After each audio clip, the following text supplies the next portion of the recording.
Hey guys, I'm Tyler from Righteous Gaming. Thanks for watching my channel. I really appreciate it.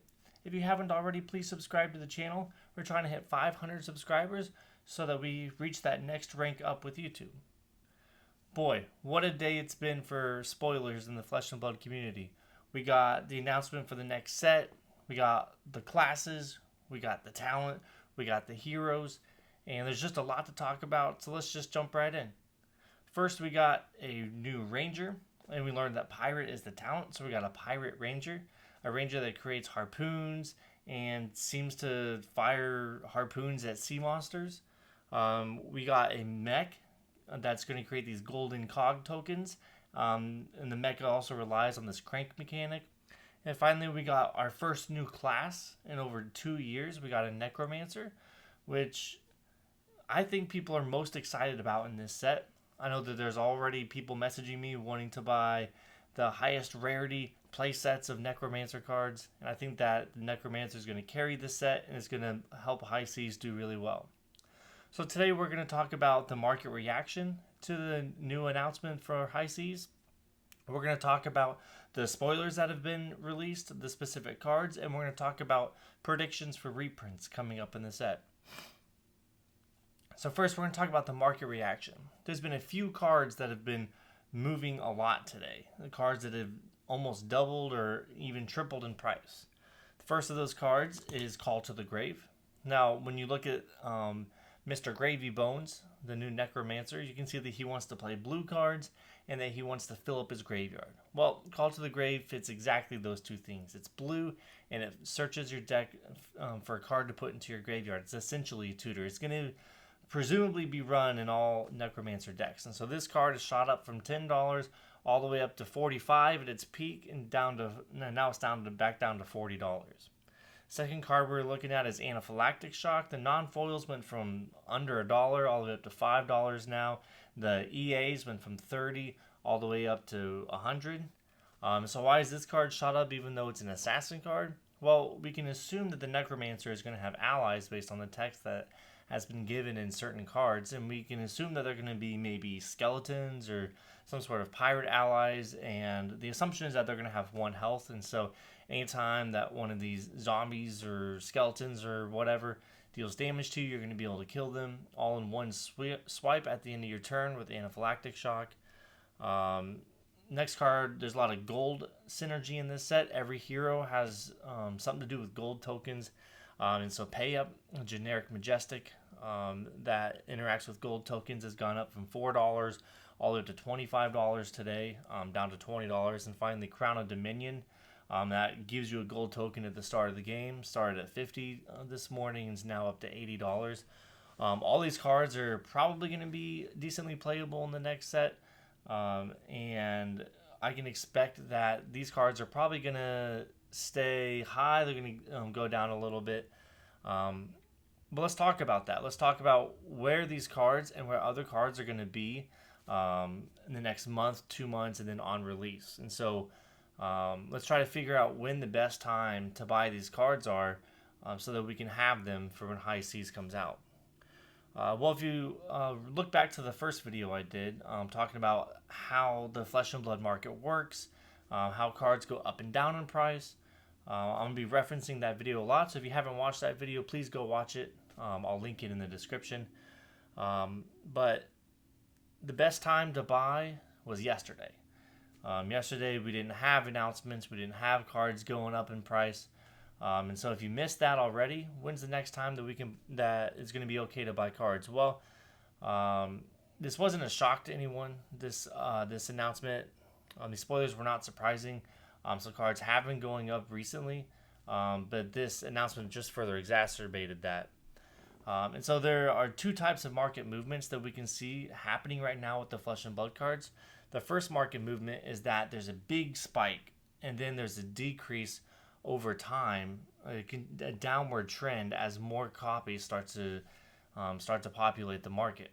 And so the cards that fall under this category are the cards that I've mentioned above: the Call to the Grave, the Crown of Dominion, the Pay Up, the Anaphylactic Shock. All these cards spiked dramatically today, and over the next month or two, they're going to be slowly going back down in price after that. Why is that? Well, the market is, there are a lot of people that have been holding these cards. Since a lot of people have been knowing that and figuring that these heroes, that these classes were going to be coming, a lot of people have been holding these cards. So Call to the Grave at its peak had like 4 copies left on TCG Player, 4 listings, and last time I checked, there were over 20 listings again.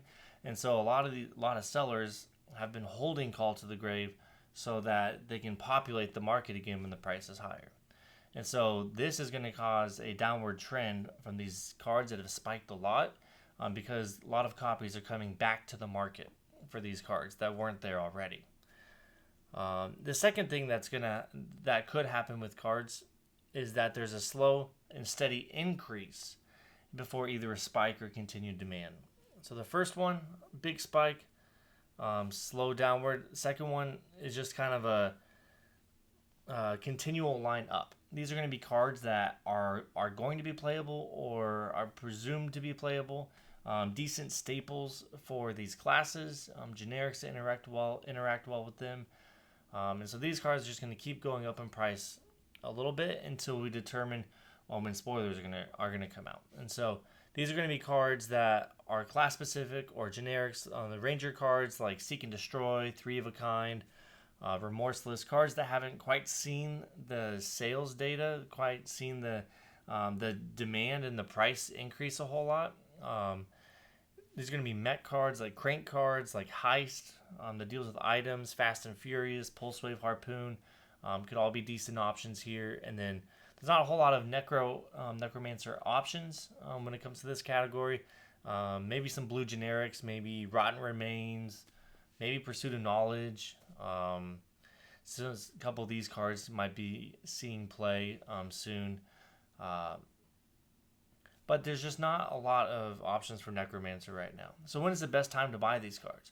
Well, cards that have spiked a lot and then are slowly going down, the best time to buy is right before spoiler season. Because spoiler season, when we get more of the cards revealed to us in the set and we get a better idea of how the heroes are going to play, people start building decks, we're going to kind of lose a little bit of interest. I mean, we still got a couple months before the set comes out. We have a lot of hunted metas still to play. We got a pro tour in London that is coming up, which, by the way, if you're going, please stop by my booth. I'd love to see you. I'd love to talk to you. I'd love to sell you some cards. We'll be buying, trading, and selling all weekend there. But these big spike cards are going to go down in price a bit until we get more spoilers come out. And then at that point, the cards are either going to go up in price if they're playable, they're going to continue to go down in price if they're not as playable. And so the best time to buy these cards is going to be right before spoiler season, as prices are the lowest for these cards. The second category of cards, the cards that are steadily going to go up over the next couple months, the best time to buy is now. So if you have staples of class cards that you don't have of any of these classes, generics that might work well with these heroes, now is the time to buy those cards, because those cards are going to steadily go up in price over the next couple months as people are preparing for high seas. So now is the best time to buy those cards. So now that we've talked about the market and the demand for some of these cards in the market, let's talk about the spoilers. I love the set. I love this idea of this set. I've been going back and playing Assassin's Creed Black Flag for the past couple months, and I'm all about it. I'm all about this pirate theme. I'm all about the high seas. So I think the art looks really cool on a lot of these cards. We got a new macro for Sealed. This Treasure Island card that they're giving away, a Cold Foil Marvel as a promo, which I think is super exciting. Each of the heroes has this little wave symbol, kind of like Chi introduced a new way to pitch or pay for things. There's going to be a new way to pay for things in high seas. That's pretty exciting to see a new mechanic like that. And treasure packs. We get treasure packs. What could be in these treasure packs? Treasure. But I think there's going to be a lot of cool things in the treasure packs. Maybe some reprints of some cards, some fancy versions of cards, maybe some things from Fab's past, different things that they want to get to the market. So I think there could be a lot of cool things in these treasure cards. I'm hoping that there's more diversity of cards. We got the 5th year anniversary packs that only had Iras in them. And we got the gold packs from Part the Mistfield that only had Enigmas in them. Um, so I'm hoping there's more variety of cards in these treasure packs, and so that there's more variety of things to open. And we know that we're giving them away at the world premiere in Taipei, and so will we be getting these in the boxes? Probably. They look like the ones that were in Part the Mistfield. My guess is yes, but either way, these are going to be cool packs, and I'm excited to see what LSS is going to do with them. We got the calling promos announced. The Rainbow Foil Heroes, since we're not going to have a Pro Quest season, this is the ideal time to give them out during the calling circuit for this set. And then we got Battle Hardened promos. These Battle Hardened promos, on first glance, for what I could read of the cards, I think these are really good Battle Hardened promos. In the past, we haven't got the best cards, the most playable cards, but I think these ones are going to be very playable. These ones they look really cool, and I think there's going to be some good demand for the Battle Hardened promos. And so those are, I think everyone who's wanting to bling out Necromancer should want to pick these cards up. I think they're going to go over very well. But yeah, overall, the spoilers set looks great. Reprints. I think there's going to be some more reprints in the set. Usually there's some common and rare reprints. The Hunted, we got the Command and Conquer. My prediction is that we get Codex of Frailty back. It's approaching $100. The card could really use a reprint. I think it's going to be reprinted in the expansion slot as a Majestic and non-foil only. This should help bring more cards to market. Drop the card to $50, $60, provide some good EV for the set, and give players a better entry point into getting this playset of cards, because it's likely going to be very played in the new Ranger. And secondly, I think we're going to get Warmongers as well. Meantime, a Ranger becomes popular, Warmongers becomes a good idea to pick up because they have so many non-attack actions. Necromancer also looks like they have a lot of non-attack actions with Call to the Grave, other cards that fill the graveyard, that pump things, that create allies. And so I think this is going to be a good pickup, or a good reprint as well. I think Warmongers is going to come in Legendary. That's going to have to get, I think it's going to get the CNC treatment, the Command and Conquer treatment. It's going to get new art.